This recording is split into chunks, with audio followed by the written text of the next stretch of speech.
Hello and welcome back. My name is Corey, and you're my rubber ducks for the evening.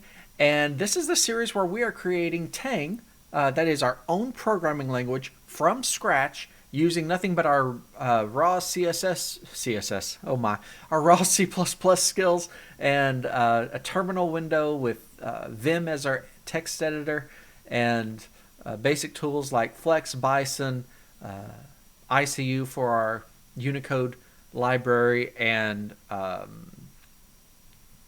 forget what else I'm using.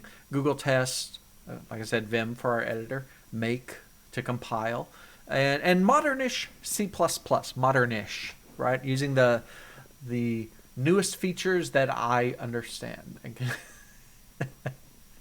applying them. All right, so what are we doing today? Well, we have been working on adding features to our language, and we've been focusing on strings a lot lately, and we needed that. And there's still a little bit more that I want to do string wise, especially in terms of efficiency. I think I want to look at starting to use string views instead of just standard strings and everything, but that'll come in later. But one of the things I really want to focus on is what we can do for what am I trying to say? Yeah. Well, sorry, if you're watching this, you're probably saying, what? Why does he get so distracted so easily? Well, this is at the end of the day. It's past 10 p.m. at night for me, and I get tired. And so sometimes I'm in the middle of a thought and it's just gone.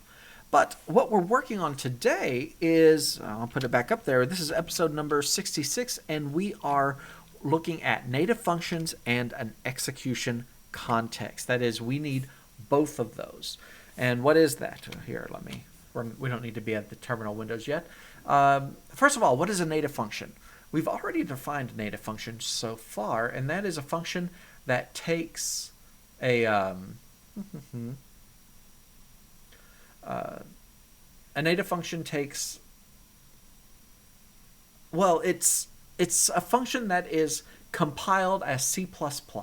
Right? I mean, excuse me, it is C++ has been compiled already. This is not interpreted from Tang itself. We have that. We already have a way of, in Tang, to be able to write a function, a custom function. But the goal of this is to have a function that is defined in C++ that Tang can call. We have the idea of a native bound function. So we've already got the idea of a native function, but this is a bound function, and that means it's bound to some sort of object. So a string that you can say .length and get the length of the string. So it is a native function, but it's been bound to some object. Well, okay. This is going to be a standalone function. And why would you need this? It could be to get some sort of environmental variable, or there could be a lot of reasons. But in addition to that, we need to add something called a context, an execution context. And that will hold a lot of data that should be passed into the execution of a Tang script. Now, it may be that there's nothing that you want to pass along to the execution, but ultimately, this Tang as a language will be part of another project or used in another project. And so it's the idea of if I'm trying to execute a script and have it generate some sort of output, which is what a template language does, then I need to be able to give information about this specific instance in which I'm compiling it, and executing it, not compiling it. And so it may be, this is part of a certain request, say from a web server, or I need to generate this template and it's going to a certain user, and to be able to provide those as variables. And yeah, that's a context, or the word that we'll be using. Some people, in some cases, the word environment is appropriate, but I believe we're already using that in another place. But for this, context is actually probably better for the intent. Yes, the environment I think of more as the the instance in which something is being compiled, and for this particular thing, context fits better. Anyway, that's what we've got to do. We're going to add both of these because they work together. And a simple instance might be, for example, the ability to have an item that have a function that gives you an ever-increasing value, say a monotonically increasing value. So every time you call it, first time it'll give you a 1, second time it'll give you a 2, third time it'll give you a 3. And it would need to store its state somewhere. Well, okay, that could be, it could be stored in that context. So anyway, that's an example. It's a very contrived example, but yeah, we're going to go from there. So where does this put us? I've always said there's nothing up my sleeves I haven't pre-prepared. That is, you're going to see all of my mistakes in all of their glory. And if I say, first got to have the right window selected, git log, our last commit was the episode 65, that last commit there. And if I say git status, nothing left. Okay, so now what do we know that I've said there's two things. We're going to have a context, and we're going to have a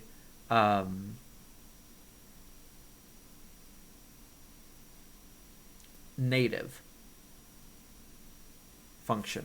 Yes. So I'm going to start off on the make file. In fact, here we'll just do the make clean, and then in a moment we'll do the get it started compiling, recompiling everything. But let's see our objects. So these are not AST. One of these days I'll get all of these on separate lines. I just haven't yet.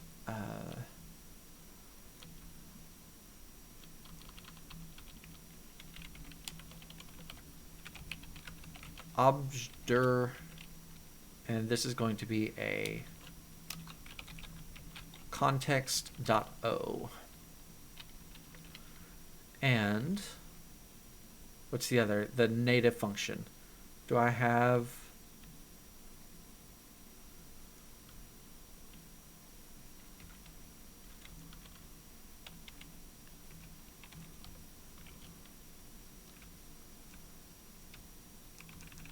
So instead of a native bound function, it's a native function. Okay.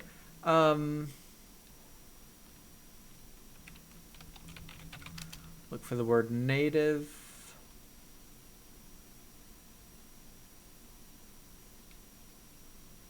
Native bound function should have gone before. In fact, I don't want this to bother me. Native bound function, there we go. Followed by native function. All right. And yank 4. And we are going to here and here plus 4. What are we doing? We're substituting bound with nothing. Sure. And where do we also need? We need the context. Okay. This one's going to be harder. Do I have something to copy? I don't really think so. Because it's not a... Well, I'm still going to... There. But instead of computed expression, in fact, dot plus 4, substitute computed expression for context. Okay, so what is a context going to have?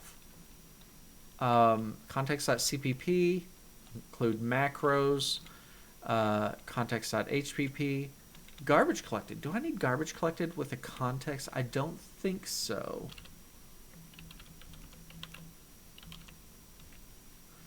I probably need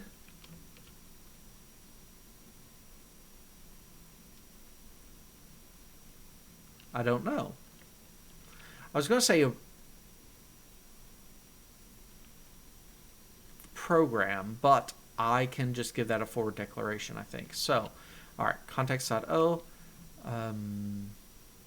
Anything else? No, I think that's good. All right, so now let's copy our includes computed expression native bound function, and we will use that for include computed expression native function.hpp, and do the same thing with source computed expression native bound function source computed expression native function.cpp, and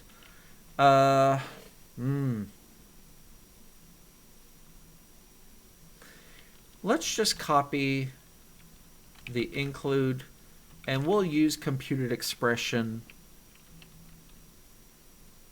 Oh, there's so much in that one. Let's just use computed expression array. Why not?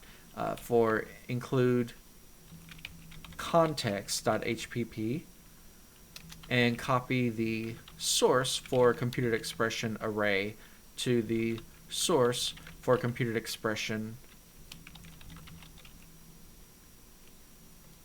It's not computed expression, it's just source for context.cpp. All right, so we're going to edit our test.cpp. Let's do our source for computed expression native function. I should have done the include first.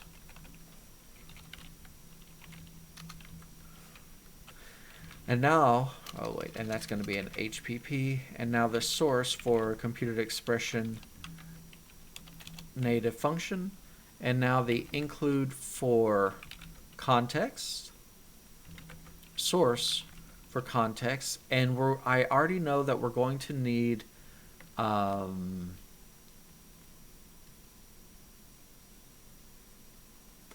execution. So that's going to be source program execute.cpp. Yes. And now I'm quitting. Why? Because I can open that again. I need to edit the make file again because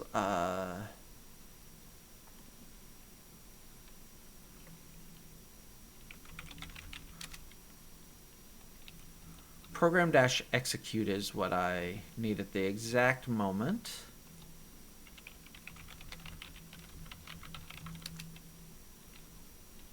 Okay, and it's going to have, you know what? There, it's probably easier to do it this way.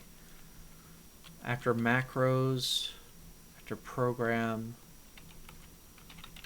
include, does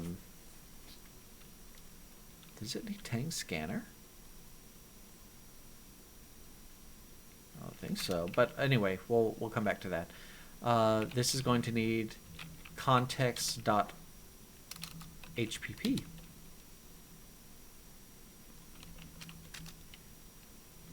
Okay, now let's go back to editing all of our files.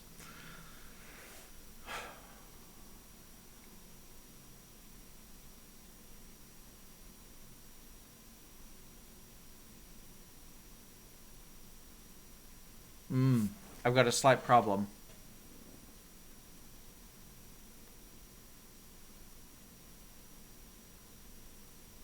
No, I can do this.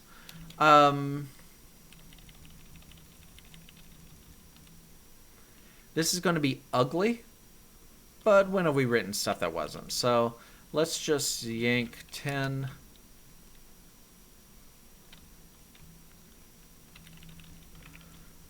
And I don't have a good way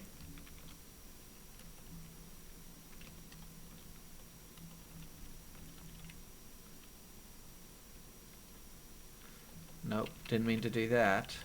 It should have gone there. I don't have a good way of creating a bound function at the moment. And so we're going to have to kind of fudge away. And that's right here. So computed expression string, we're just going to add, and instead of make untrusted, we're just going to say, you know,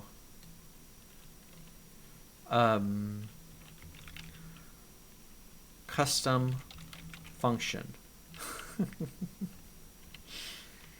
And forget that, forget that, forget that, forget that. We are going to return, because it needs to return a computed expression, right? So, or garbage collected.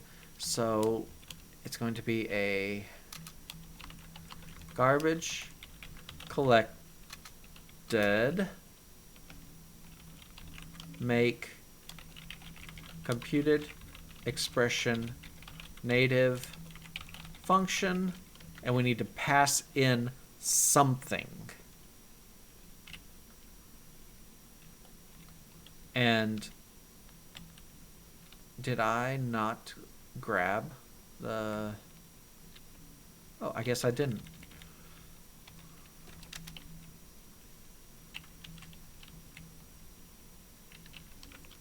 There. So what we're going to do is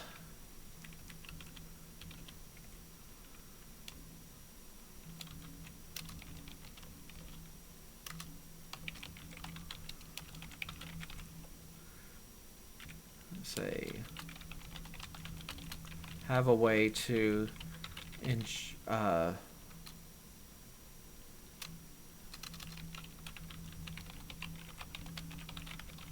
function yet, so we will use the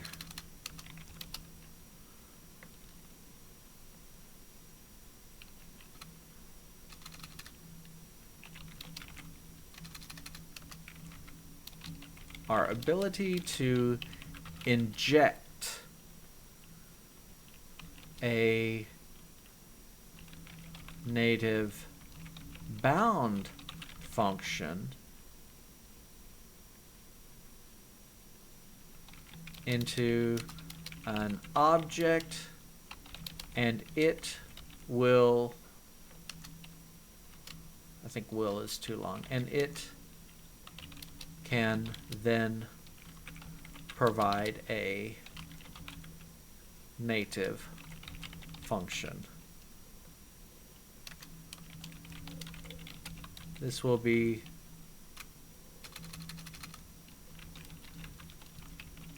simplified.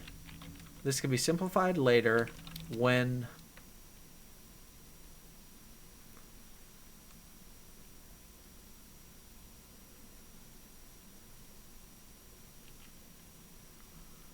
do I want to put it that way? Yeah, it can be simplified later when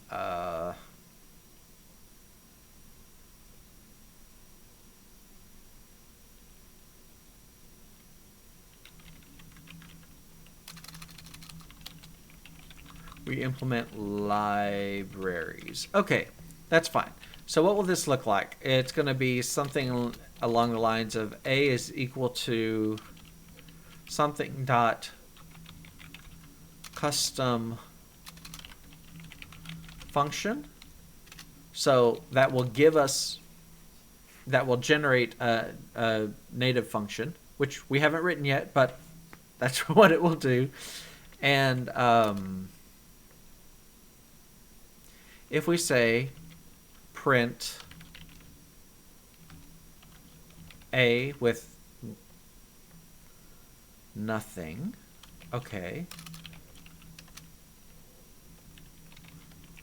And we're going to do it 3 times, and just because as a proof of concept, I expect it to print out 1, 2, 3.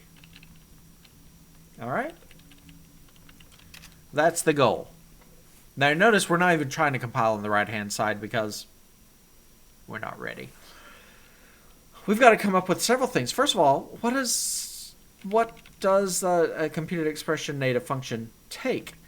Something tells me, well, let's go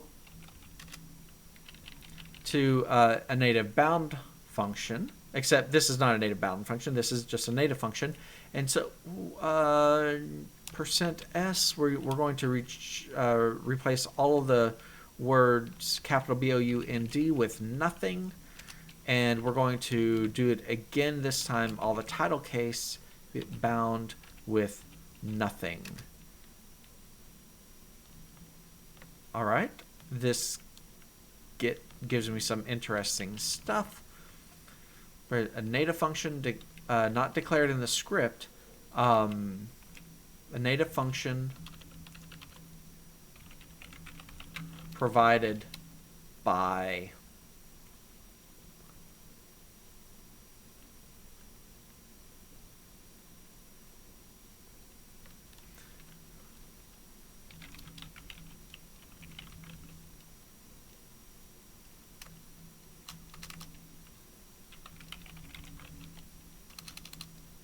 compiled C++ code. Sure, because it could be a library, it could be something else.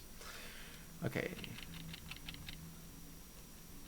Once it is constructed, the method, function pointer, argument count, and target type cannot be changed, but it will only be accessible through a getter.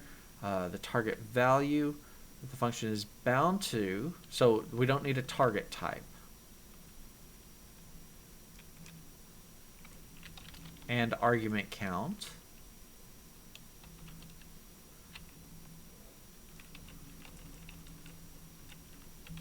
Cannot be changed, but can only be accessible through a getter. Okay, that's fine.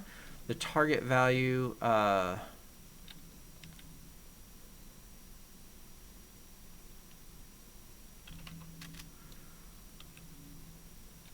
again, we don't need any of this about the target.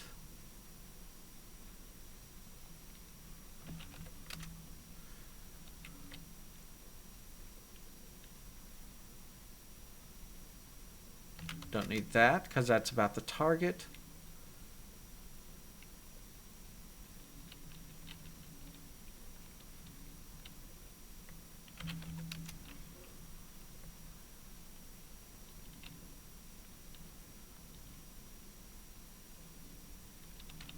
Don't need that. It's all about. Okay, so a native function, the native function to be executed, argc, count of arguments, target type index. No, because there is no native, there is no bound function, so we don't need that. But we've got this thing called native function. And what is that? Well, that is edit include macros. So native function. We've got a native bound function. We're now going to have a native function. A function pointer that will be executed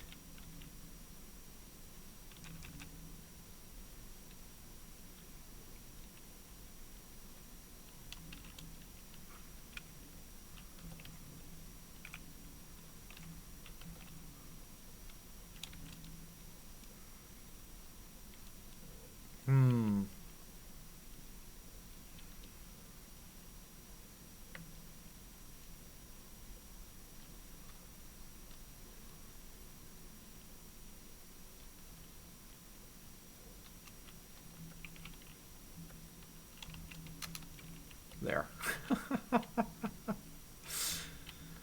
And let's get rid of the word bound. So it's a native function.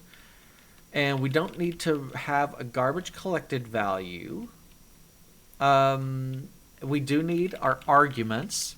And we are going to have a context, which we have not defined what that is yet. But this is more of a, trust me, it's there. And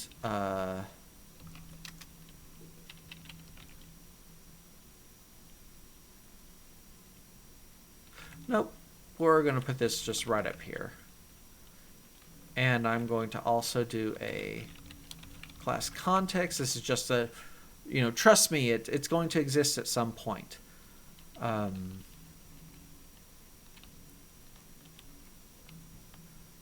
Wait, pound including? No, we're not. Okay.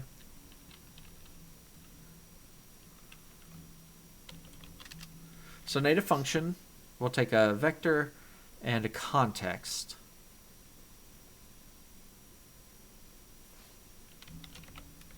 Let's go back to our test, and we're just going to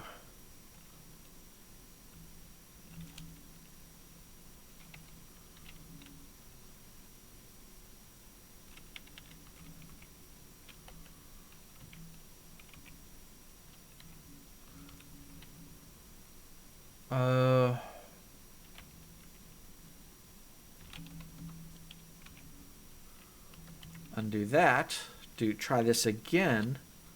V $y to yank, and now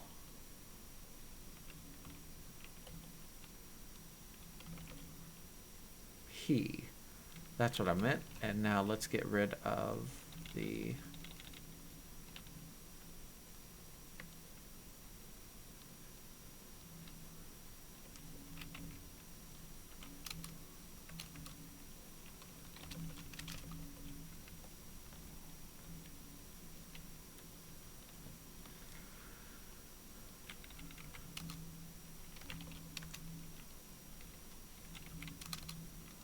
So the computed expression native function, it's going to take a native function and then an argument count, and then I don't need the type index. Okay.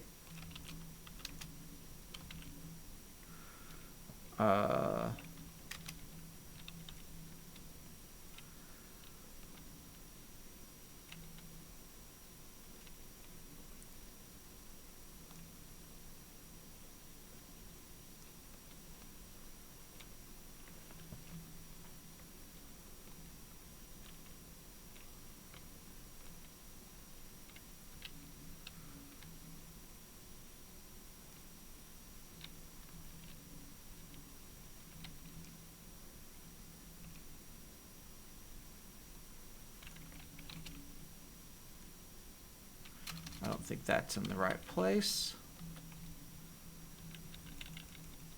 Is this? There. We don't need any arguments. Say, Corey, this is really ugly. I know it is. I know it is. Can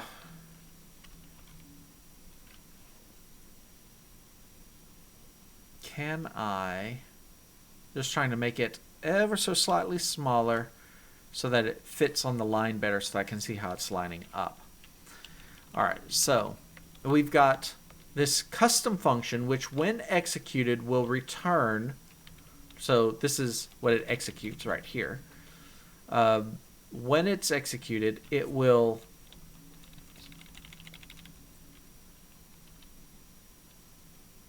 and this also may be unused. Alright, when it's executed, all that it's going to do is it's going to return a computer expression native function, which itself is created using a function that is, it doesn't need a target.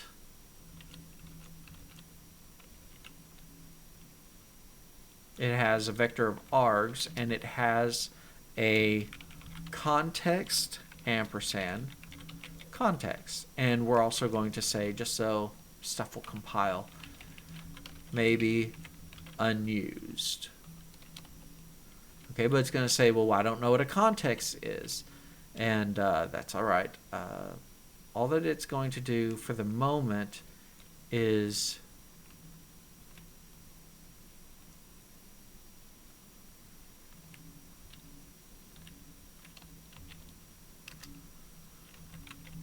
return a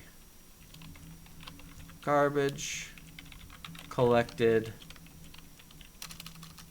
make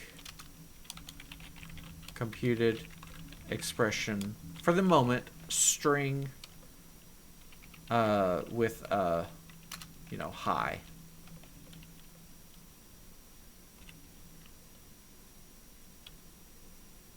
That is all that's there.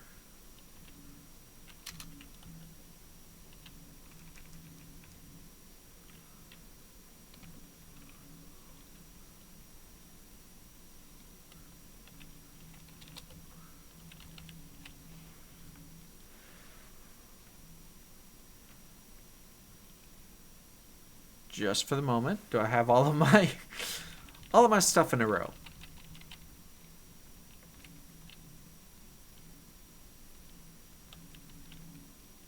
I mean, yes, the compiler will tell me later, but I might as well fix it now. So I've got a function that will return a function that, when executed, will return a computed expression string. That should be fine.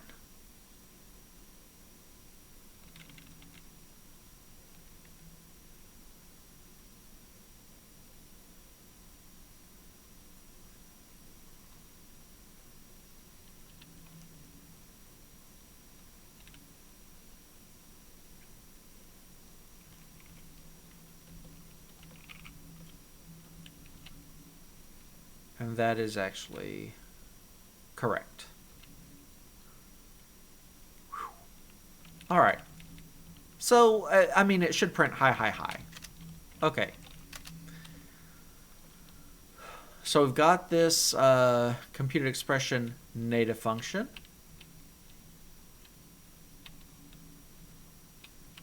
Let's see what else. We can dump, make a copy, equal. Okay.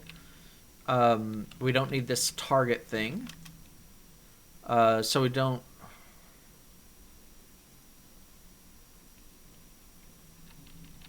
Sure. Native function, that's fine. Get argc, we can keep that, but we don't need this one here because we're not storing the type index.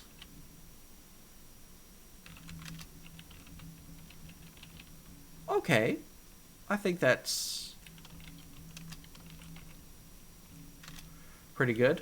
Now we'll do the same thing with our replace bound with nothing.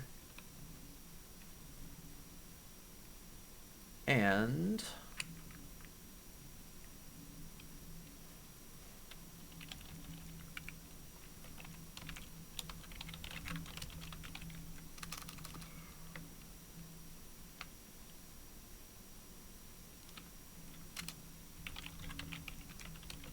pound include context, native function, float boolean, string error. Okay. We'll get rid of whatever we don't need. So computer native function, we've got our function, our argc, and then don't need anything else. Native function, argc, don't need the type index stuff. That looks good. Our dump, it's going to be just a native function. Make a copy.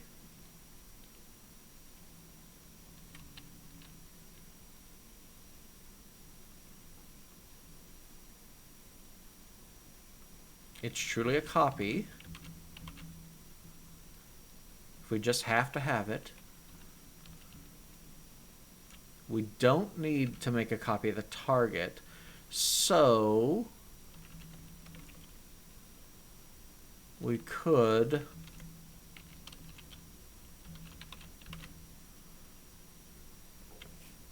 do that. What about equal? Native function.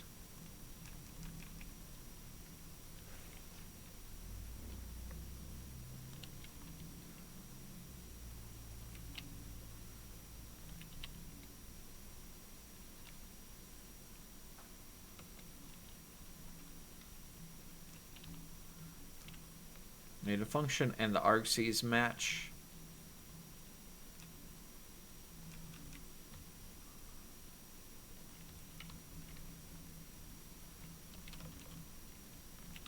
We don't need the to-do because we don't have a target. All right, that works. For get function, it's going to return native function. Argc, it's going to return argc. And get target type index does not exist anymore. All right. So now, what is this context thing? I'm glad you asked. So let's replace computed expression array with context globally. And this is not, so this is going to be, what is,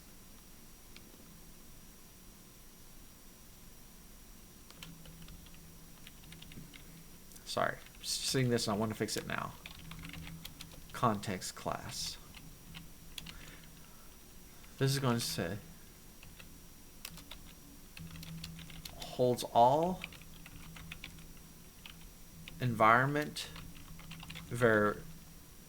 variables specific to the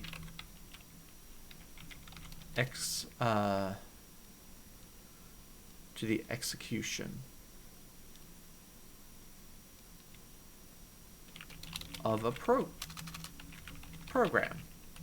That's what it is. Okay. Let's see.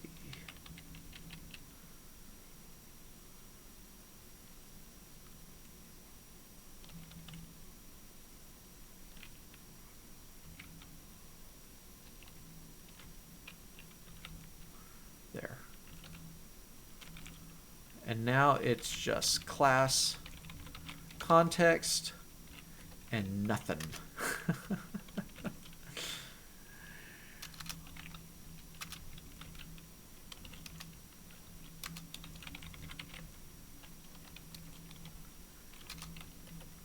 And the only reason I'm doing this is so that I have a starting point. We probably do need computed expression. We'll worry about that later. Program, and up here we would normally do just do a forward declaration.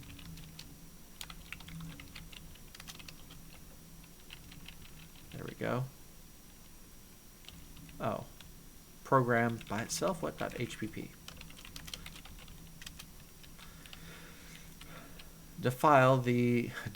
Define.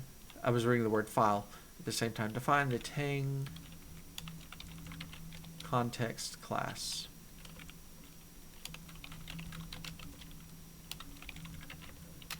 No capital C.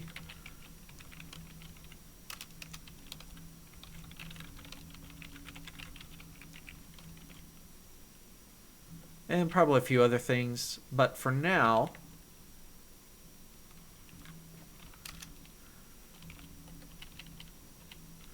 so computer, you know what?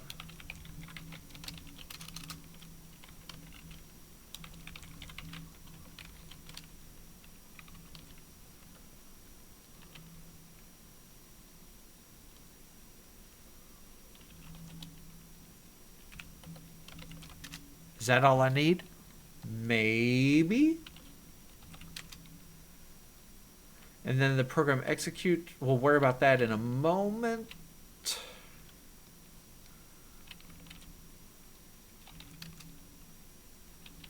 And then we're back in macros. Okay.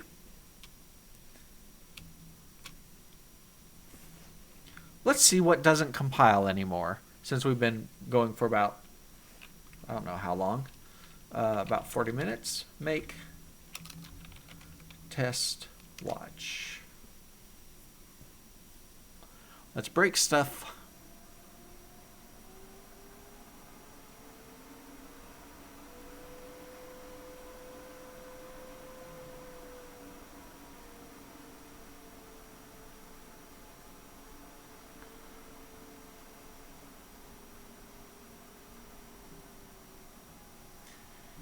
If the test file compiles, I'll be really impressed, to tell you the truth.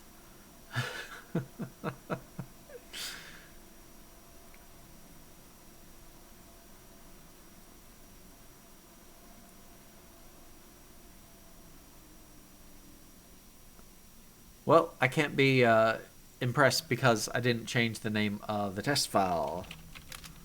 Or the name of this. So, untrusted string. Nope, this is going to be a native function.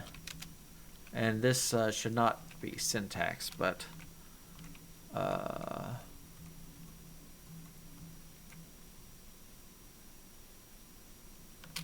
let's just look up the word bound.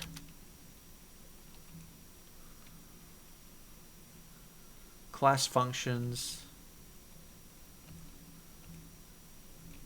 How about just native functions general? I think I'll use that. So native functions general. Okay, now what errors are we getting?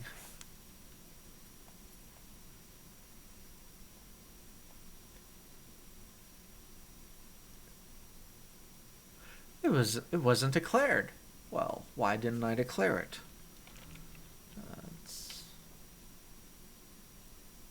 Because it's not in tang.hpp. Okay. Include tang.hpp. Evidently I can't. So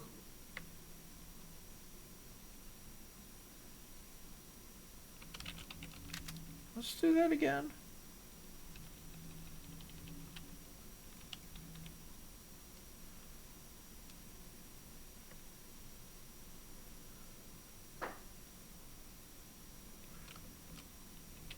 Yeah.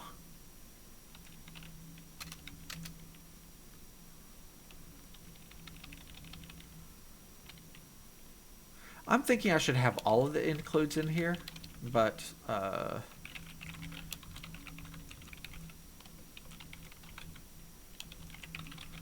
function.hpp for now, just getting this going. And it doesn't like int to a size t. And where is that?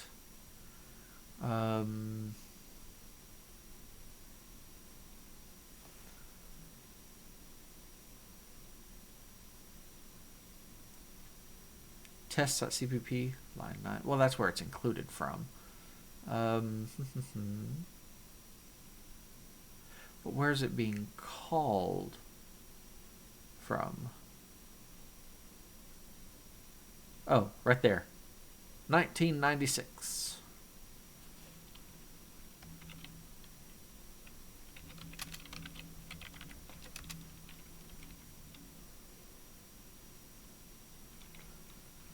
What's it saying?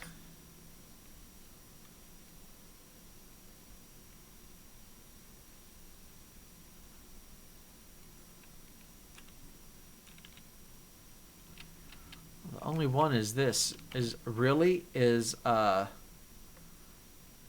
wants it to be me to declare it as a size T.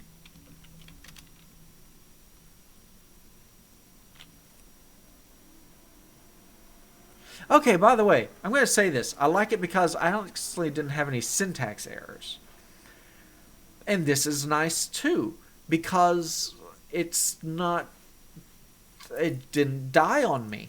All that it's saying is, hey, I don't know what to do. So evidently custom function is successfully returning this native function. And we're calling the native function, but I guarantee you it just doesn't know what to do with that native function. So let's edit some stuff. So program execute, that's where we need to be. Program execute, and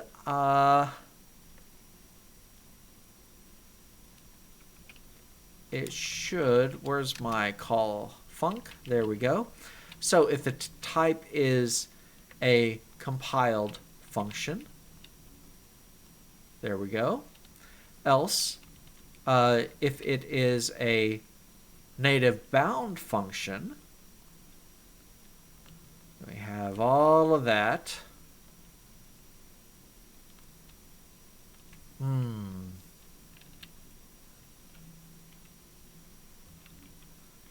And honestly,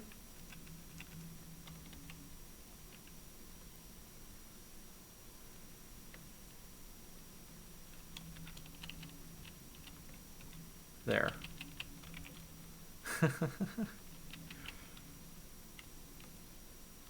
This is a computed expression.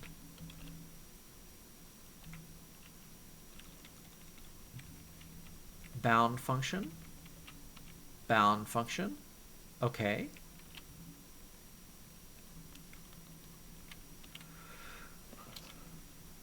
Populate the argv.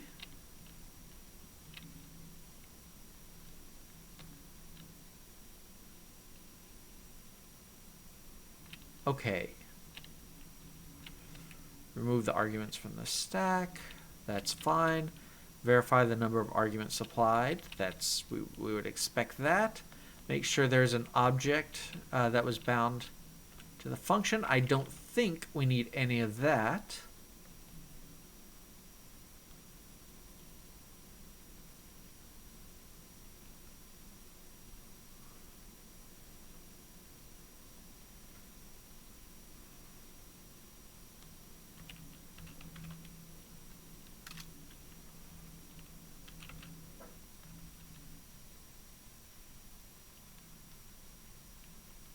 Okay. So we're assuming that if it's not bound, then that's an error, but that's not the case anymore. So it's basically this line.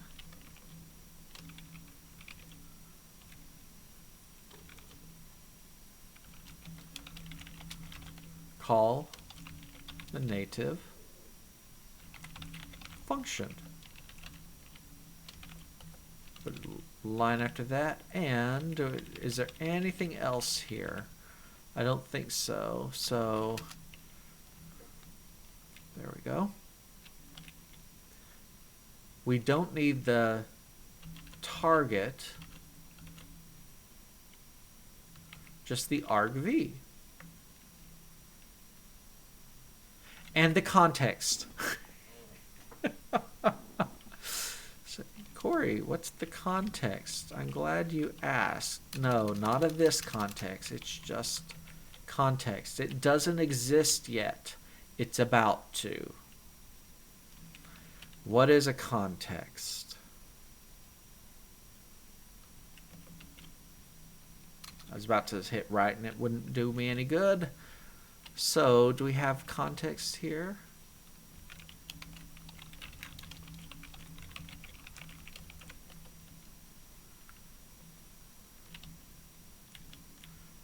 In the execute? Ooh.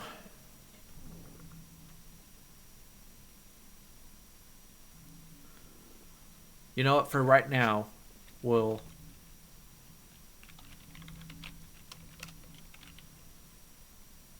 just leave that. Okay. What I was thinking is you've got to be able to, when you're executing something, pass something in. We'll worry about that later.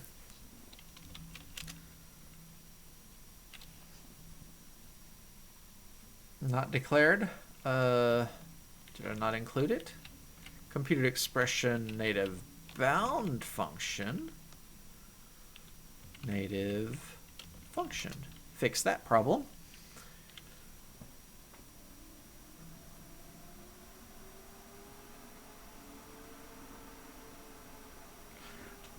All right. Okay. So the first thing is, this is working. We've got this high, because if we go back to what we wrote, we said, you know what? Just return a string that's high. Yes. Okay. We could stop here, but why would we do that? We're only 50 minutes in. 50. Not 15. I want it to have something. Okay. Here's the problem. I want the context to be able to hold arbitrary data. And you see how we have it passed as a reference? That means we should be able to change it or access it in some way. So I'm going to go to our context.hpp. I wasn't expecting to get this far, to be honest. It's happening faster than I thought. You know what? Okay, so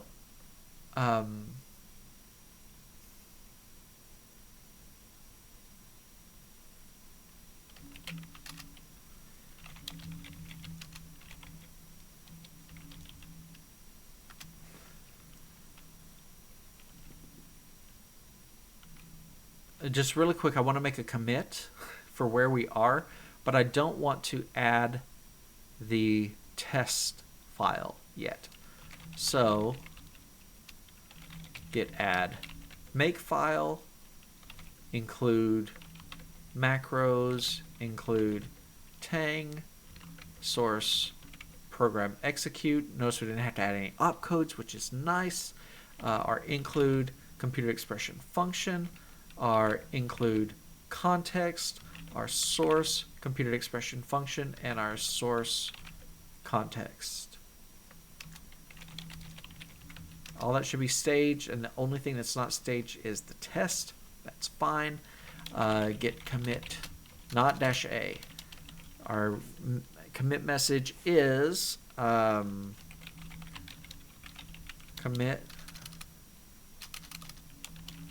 add computed expression native function and context objects. Okay. Why did I hold off? Where's my Vim? There we go. And by the way, at the bottom, I had an extra line there that I didn't want to commit that anyway. Because we're going to have to use a feature I have never used before in C++, and it's because I'm old, and when I learned C++, I was never taught it. It's just something you pick up. These didn't exist. And I think, you know what? Open Firefox, C++, any. And this is, yeah, since C++ 17, it's defined in the any header. Okay, so under context, before, pound include any, pound include map.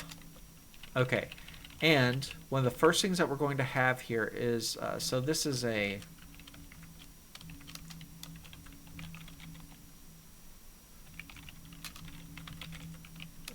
forgot to write that.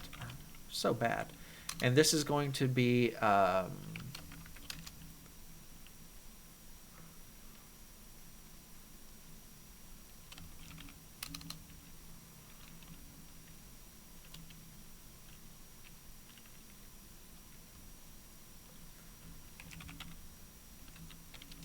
holds arbitrary data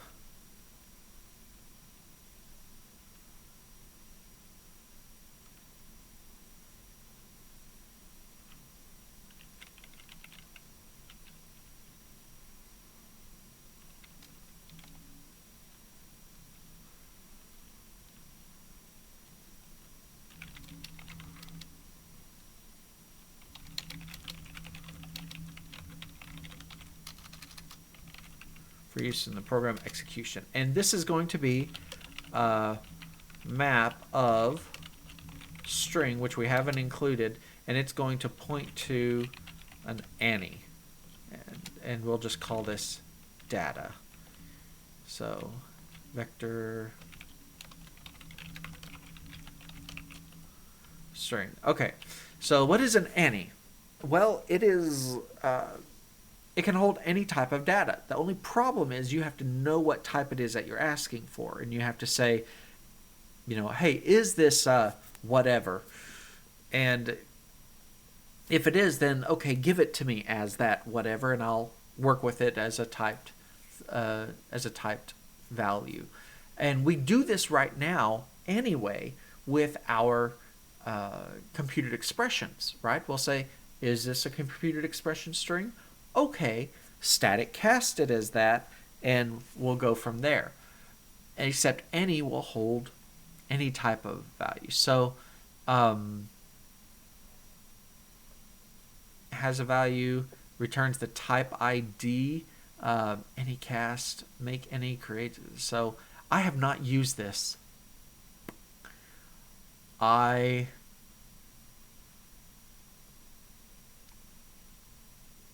assigns to an any object, that's fine.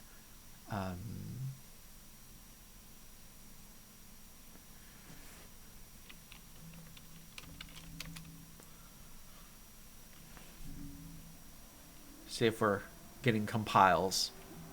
I think we are. And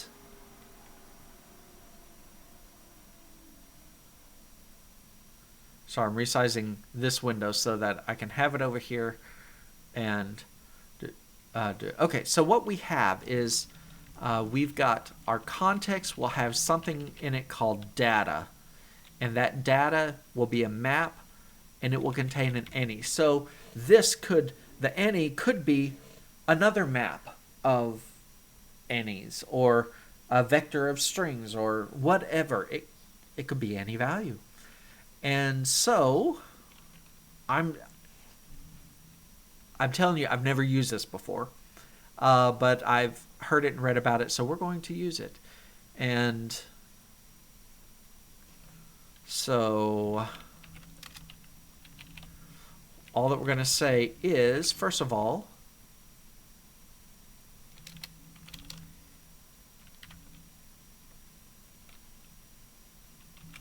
if context.data.count of, and we're going to have our own name.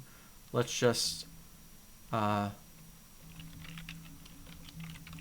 custom function.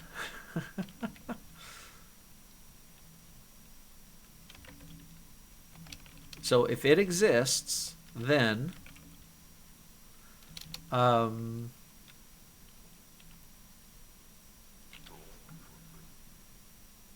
how do we get what type it is? So we can use this, the type.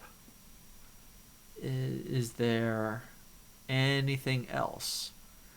So we can get the type.name, and you can see that any cast to whatever type.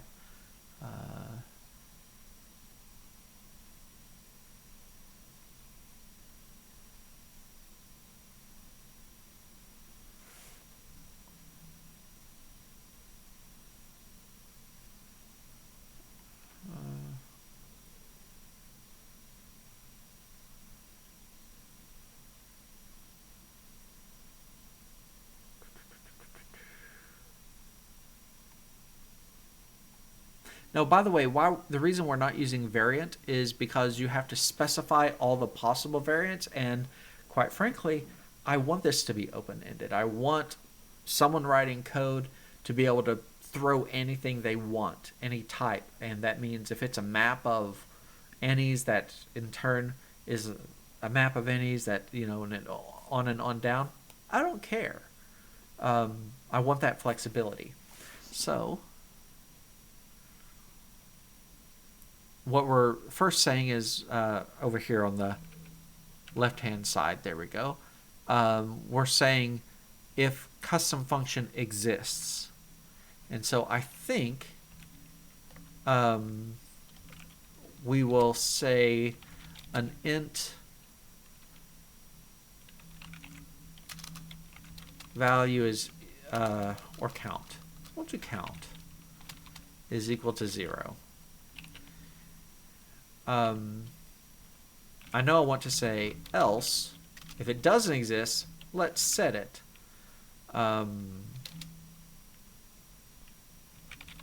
context.data sub custom function equals 0 and return computed expression integer count.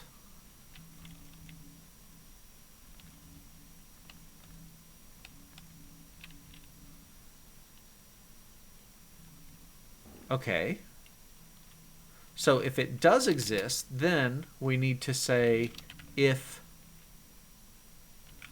context.data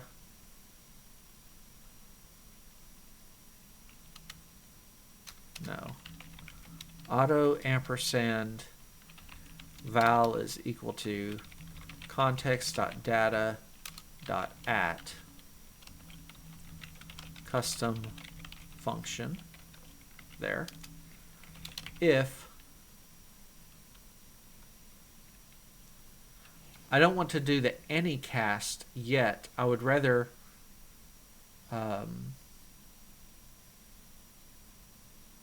check the type.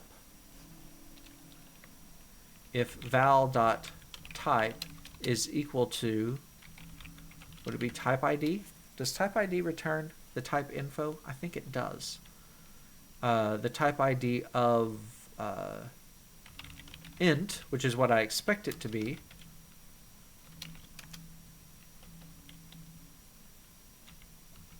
How about does not equal? Then we'll do something like that. And it will be a return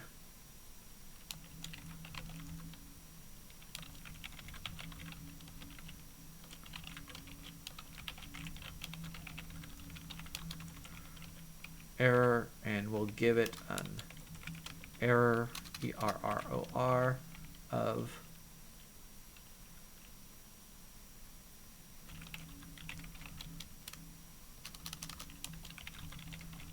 something went wrong.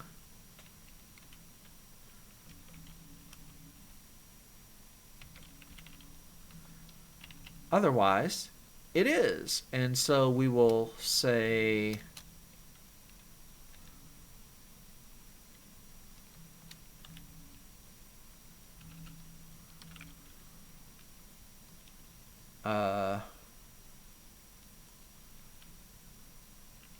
val is equal to, and we will do anycast int of val plus 1.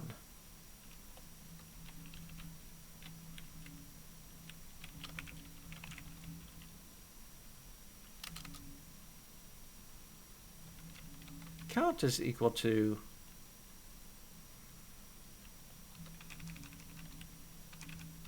let's do it here. Let's do it this way. Count is equal to that, and now val is equal to count.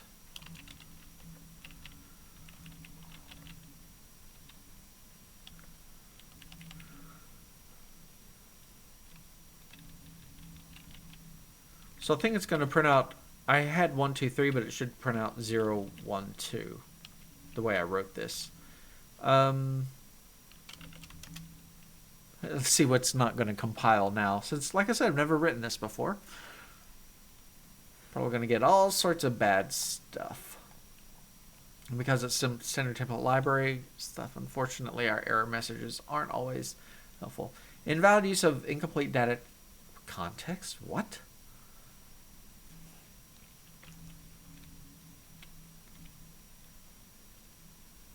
So Tang doesn't include context?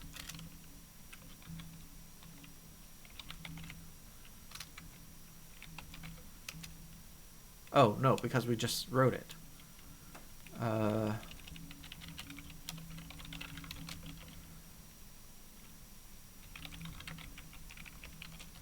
Should probably like put these in alphabetical order or something.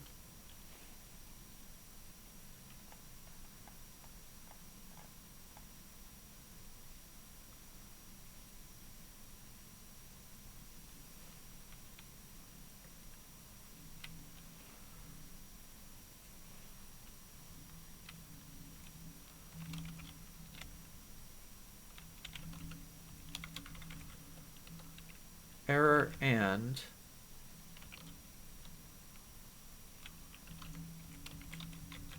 integer.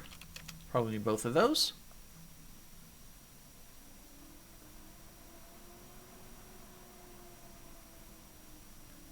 Look, 0, 1, 2. And I said that instead of 1, 2, 3. I don't care. Okay.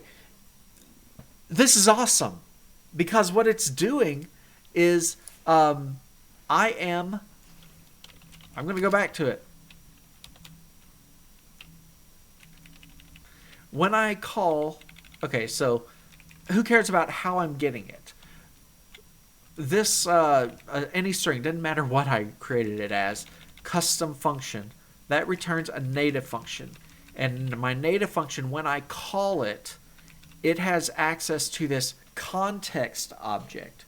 And the reason I'm doing it this way is there's other things in the future I know it will need, and context is going to be just a general container.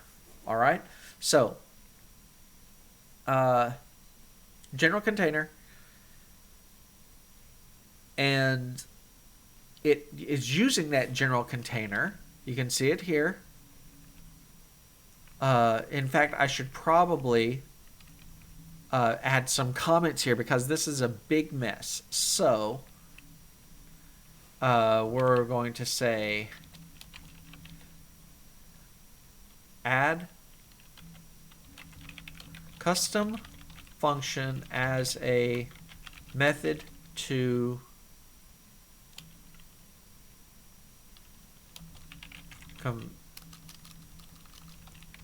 any computed expression string. Okay, that's fine. And then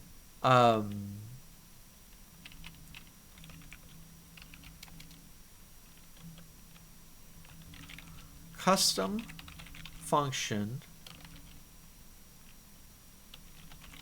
will return a computed expression native function. Okay. And this will be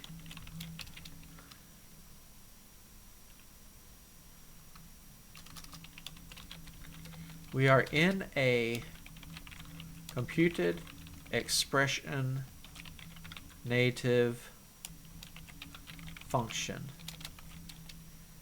It has access to the execution context. This function will use the context to store a variable that it will increment each time that the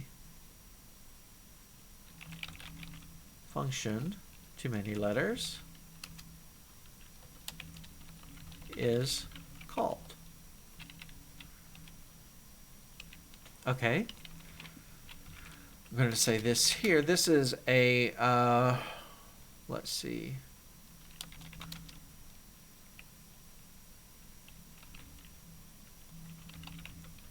The variable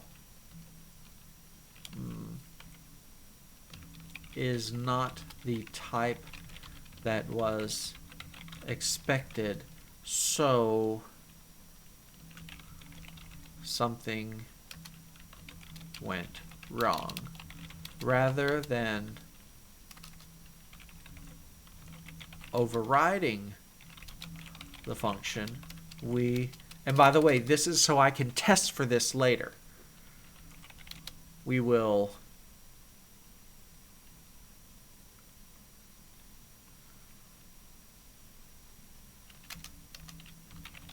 simply return an error.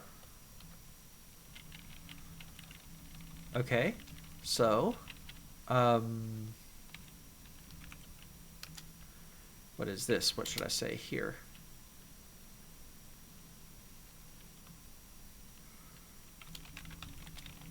check to see if the variable is already, if the variable already exists. Okay?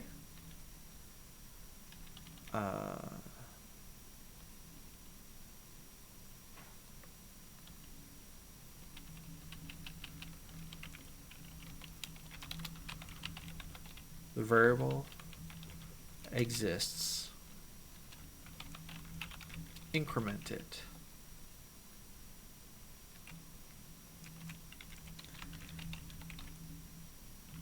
As an integer. Increment it.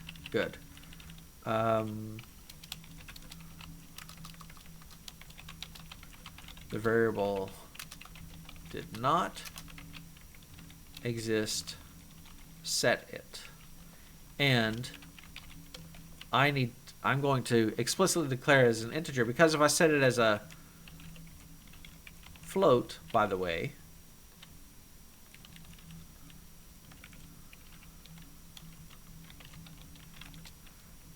the first time it will return 0.000. Well, wait, will it? No. The first time it will return a 0, but the data that was set was a float, so the second time it's going to not print out anything, and it's actually returning an error, but because we don't print anything when we get an error, it's going to not print anything. So all that it should show is a 0 with this current change, with me having the word float here. And I'm just going to run that in a moment. Return count as an integer. Okay, so I'm expecting this to fail now with only printing out a 0. And that's what it did. Okay, good. So again, I'm going to explicitly set this as an int, and all should be right with the world. And I need to change this as 0, 1, 2. My test will pass.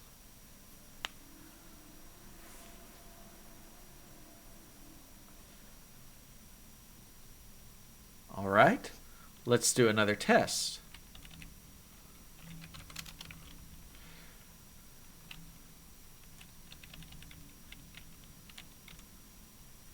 You know what? We'll do this. Demonstrate that the execution context is not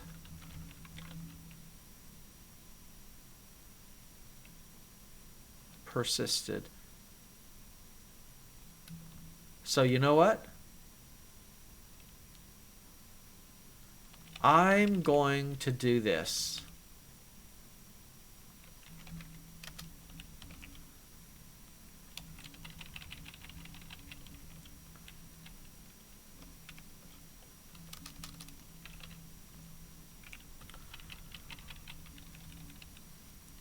And instead of it being there, it's P0. Why? Because I usually use P1.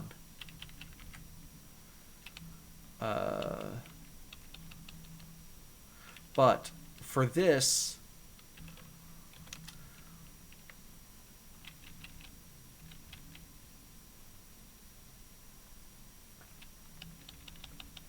demonstrate that the execution context is not persisted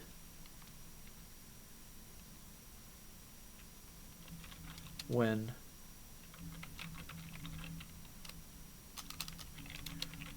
the program, yeah, I can do that, is executed a second time. And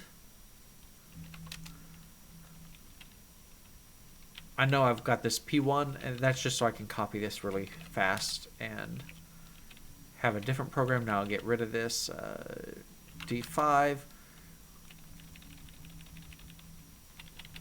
So I'm expecting the exact same thing, and the point is that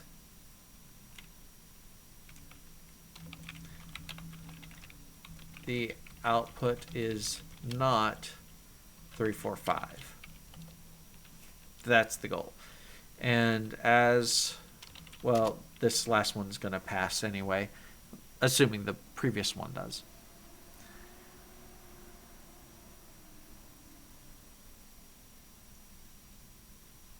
Oh.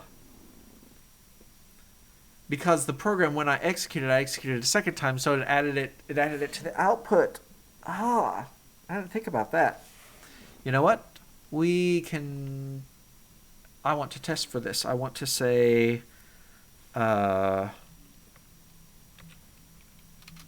Control C, there. WSL view docs HTML index. There we go.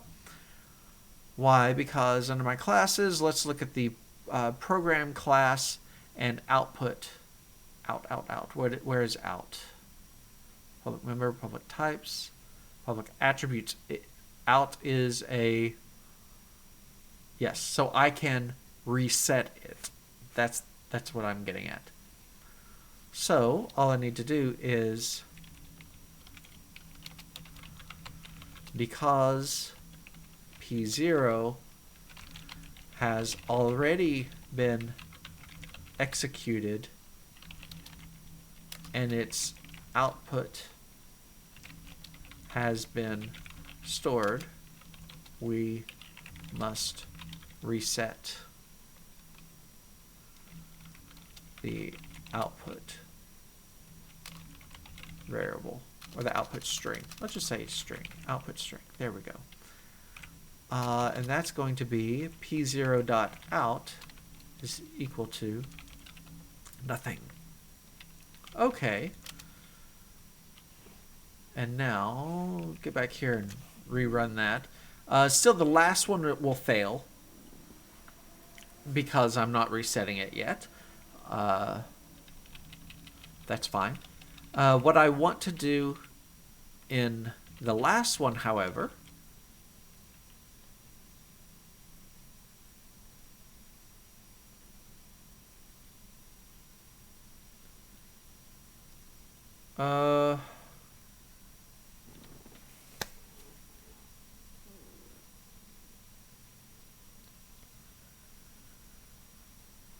why didn't that solve it? The reason is because we have a hidden variable that's storing the output. Remember our whole thing about how we refactored strings? And one of the things was, well, the output is now a computed expression string, and we just need a function to solve that. Okay.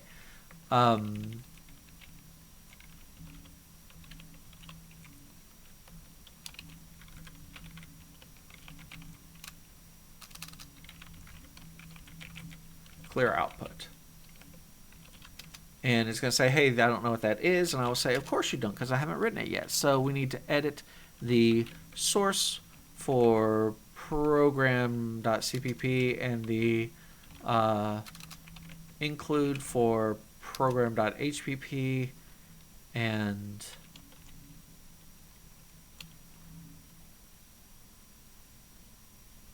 are these all? No, those are private. Okay.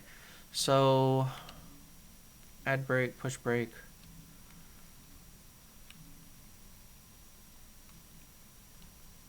Actually, this is all part of the compile. Pop environment, blah, blah, blah. Execute.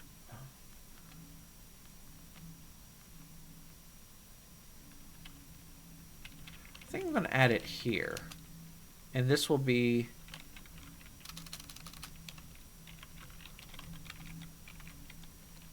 output of the program so that it can be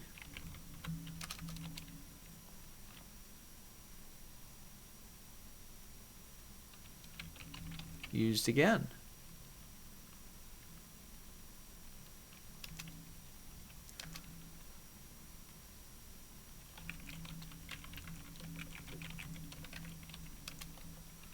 don't know if I really like this solution, but we'll...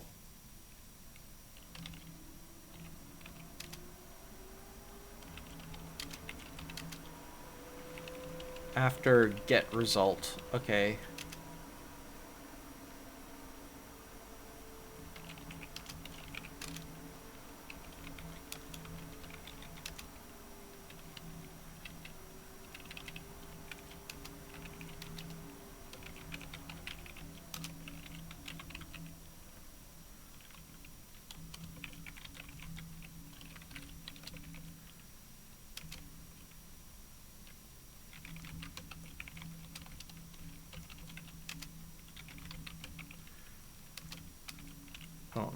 I don't remember what it's called.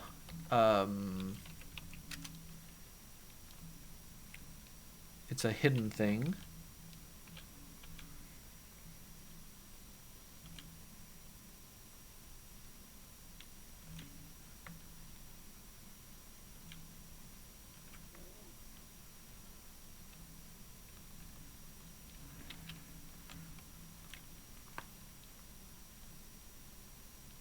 Computed expression out. But, yeah, computed expression out.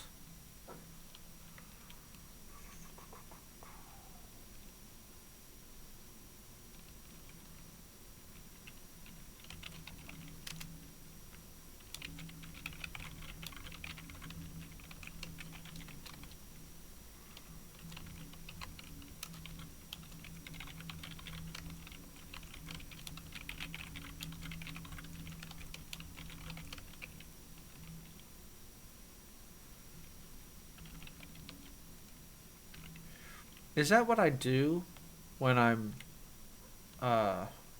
instantiating?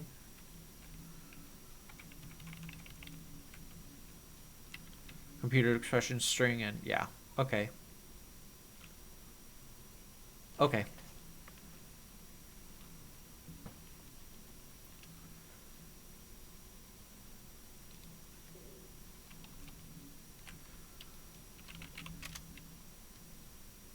That should work. So clear output should work. And now I've just got this last one that's failing because I'm reusing the P0, but if I change that to P1, it'll pass, but that's not what I'm trying to test. So what am I trying to test? I want to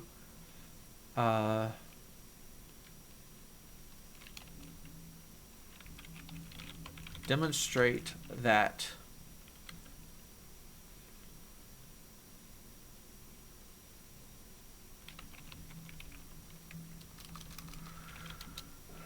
the native function returned by custom function will still will increment the same internal value regardless of the string on which it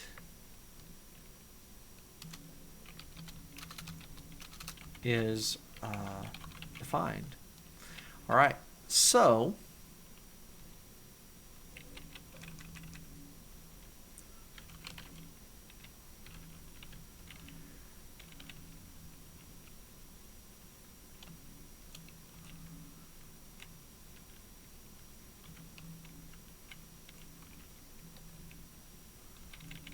oops, there.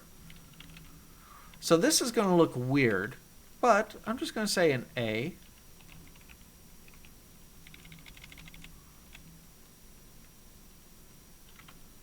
B, C. Now each one of these is there. This may really look weird, but realize that calling custom function returns a function that I'm immediately calling, and I should get 0, 1, 2, and just to make sure, I'm going to add a 3, which I know is going to fail.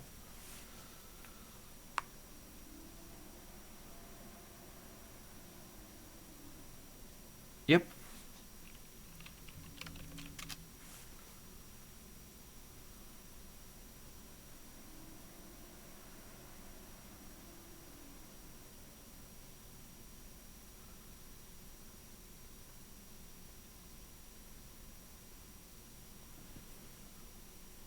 All right. So, I think we're winding down now.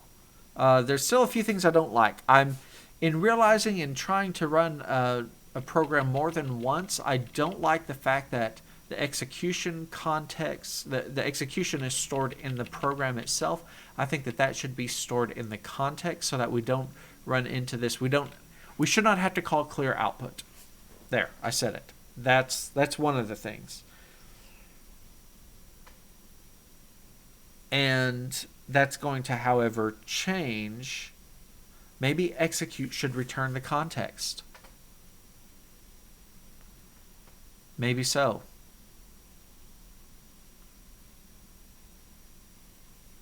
Maybe so.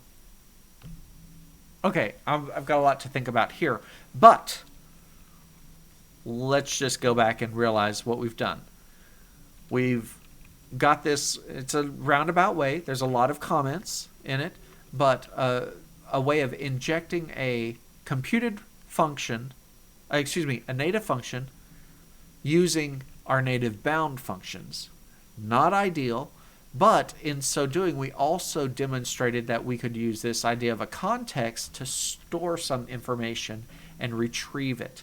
And again, the big idea is that maybe the information being stored is about who the logged in user is, or about the information being sought.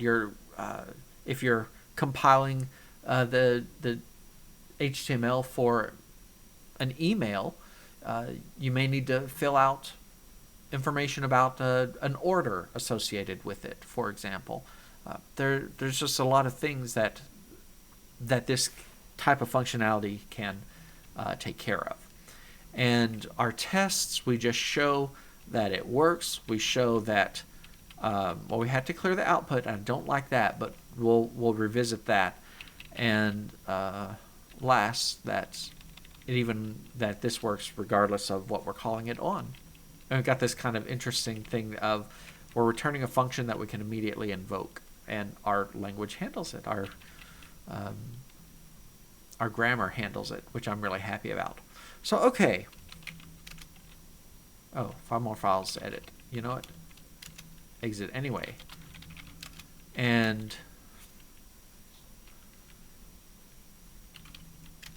I want to add the program changes by themselves, I think. So all that's in program is the clear output and in this .cpp clear output. Yeah.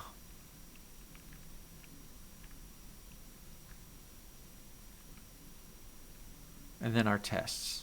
Okay, so source program include program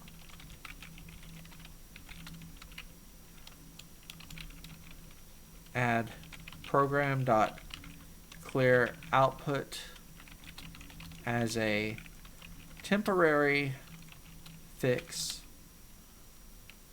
for reusing a program. I should have caught this a long time ago, and yet I didn't. We should not have to do this, but we'll fix it. I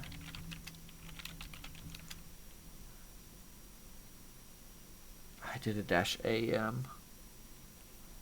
It's not the end of the world. I could amend it.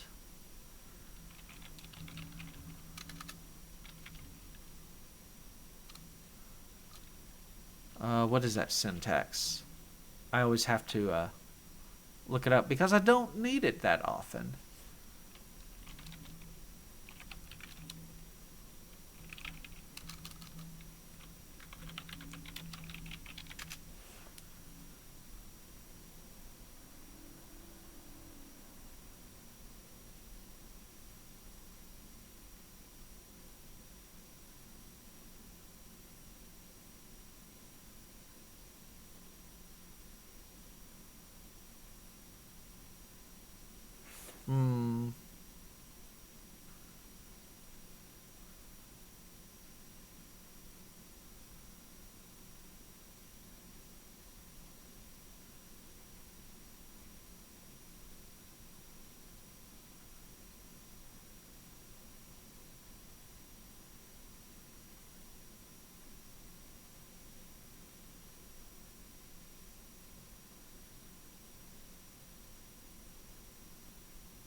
It's been a while. We're going to try this.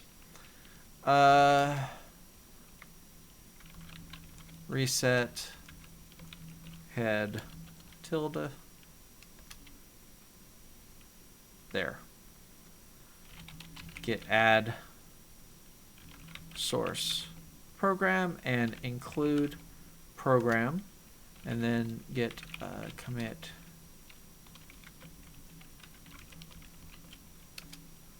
and then yep, that is completely fine. Uses nano. Oh no. You know, it's just a side point. I used to always require my students to use nano, specifically required them to, and then I would try to wean them off of it after the first 6 weeks. Why? Because I wanted them, and we did all of our work in the command line anyway. I never introduced them to Vim. Rather, I don't know, I'm rambling here, but oh well, it's my time, I suppose, and it's late. It's almost midnight. I've got 10 minutes till midnight, so I'm going to try to wrap this up. But the argument that I used was that Nano is part of the GNU software distribution. Well, I mean, it's part of the project, and you can be sure that it's going to be installed on just about any server you're going to work on if it's a Linux server. Whereas Vim, even though obviously I'm using Vim and I like Vim, or maybe you're an Emacs user and like that, or maybe you just like what was the one that really goes back there? I don't remember. Doesn't matter. Maybe you like those, but there's no guarantee that they're going to be installed, and you need to be able to use Nano. And so we'd do that, and then afterwards I'd say, okay, here are several options. Start using one. And they would have to switch editors. The point was, again, so that they could. So, yeah, there it was. Nano popped up. Evidently, I haven't committed or set my default editor to anything other than Nano. And that's okay. I could use that. I knew how to do that better than I knew how to undo that commit. I had to Google that. So, okay. Status. What's our changes that still need to be done?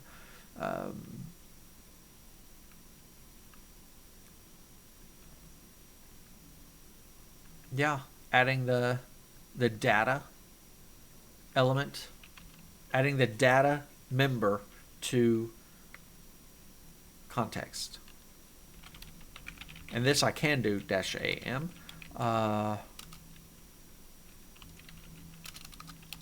Add a data member to context and include some tests for it.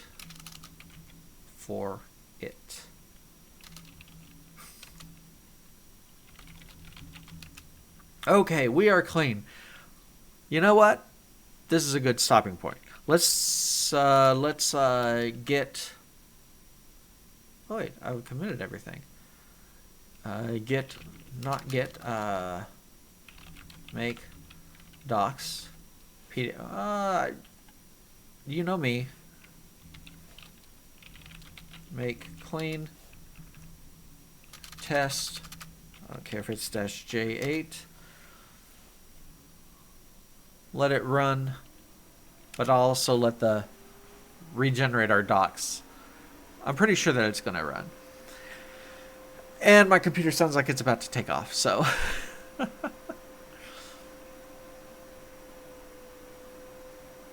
There we go. All of our tests are passing. That's always a good thing.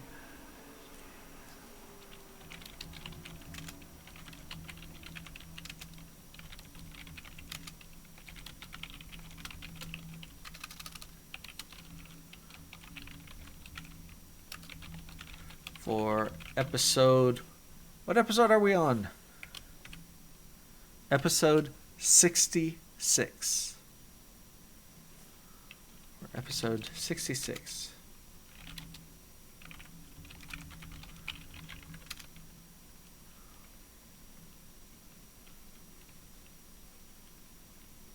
All right, get tag-a episode.066-m episode.066. I always used a 0 because I thought maybe we just might hit episode number 100, but I hope we don't.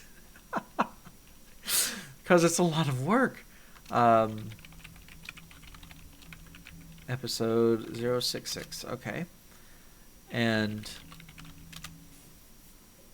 oh well. I don't think we're going to. Well, unless I've got some ideas for improvements, for speed improvements and everything, and it's like, yeah, I'll probably include those. But anyway. All right, where are we? Code-wise, 9,600 lines with 3,200 lines of comments. Okay, coming along. That works. And with that, still about 6 minutes before midnight, so I'll be done before midnight tonight, and that's a good thing, trust me. But I'm really happy with where we are. We still need to. There's a couple things. Now we can go into this idea of maybe or moving the output to the context. So the execute should probably not return the program, it should return the context. I like that idea, returning the context. And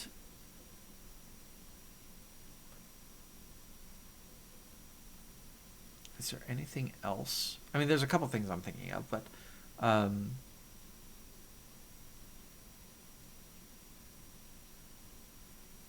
yeah, it should return the context. And that way a program can be reused without any special effort.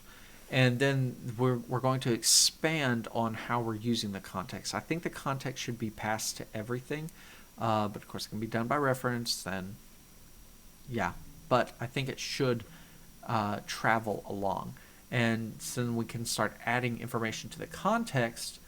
And it's just kind of this one container. That's the goal. All right. So I think, like I said, that's a good stopping point. Thank you again for joining in, and hope this has been beneficial to you. Have a great day, and bye.